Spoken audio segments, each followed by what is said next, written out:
Central యూనివర్సిటీకి సంబంధించి మరి వారు రీట్వీట్ చేసేది సమితా సిబర్వాల్ గారు చేయడం జరిగింది.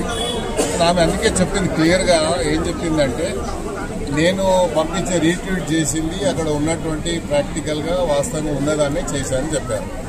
కాకపోతే నోటీసు మాకే ఒక్కరు ఇచ్చారు కాబట్టి ఒక సీనియర్ ఐఏఎస్ ఆఫీసరు, అదేవిధంగా చీఫ్ సెక్రటరీ గారిని మీరు చూసారు, మన సుప్రీంకోర్టు కూడా జైలుకు పోతారా అన్నారు. మరి శాంతకుమారి గారు సీనియర్ ఐఏఎస్ ఆఫీసర్, ఆమె టోటల్ క్యారియర్లో ఎక్కడ కూడా ఆమెకు చెడ్డ పేరు లేదు.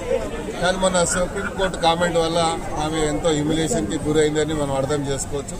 ఎందుకంటే ఒక మంచి హానెస్ట్ ఆఫీసర్కి ఇలాంటి చివాట్లు రావడం అనేది బాధాకరంగా, మాకు కూడా బాధాకరంగా ఉంది. ఎందుకంటే ఆమె పూర్తి క్యారియర్లో ఎక్కడ కూడా ఆమెకు ఒక చిన్న మచ్చ కూడా లేకుండా ఆమె పనిచేసుకుంటూ వచ్చాది. అదేవిధంగా సబర్వాల్ గారు కూడా చాలా హానెస్ట్ ఆఫీసర్, ఆమె కూడా స్మితా సబర్వాల్ కూడా.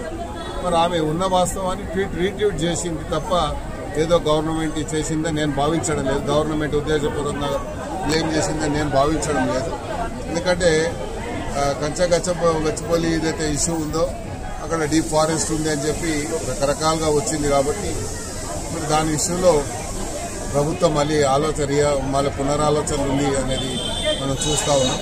సంతోషంగా, ఎందుకంటే సెంట్రల్ యూనివర్సిటీ ఆ పరిధిని, ఆ యొక్క శాంటిటీని కాపాడాలి కాబట్టి ప్రభుత్వం అలా ఆలోచిస్తుందని నేను భావిస్తాను.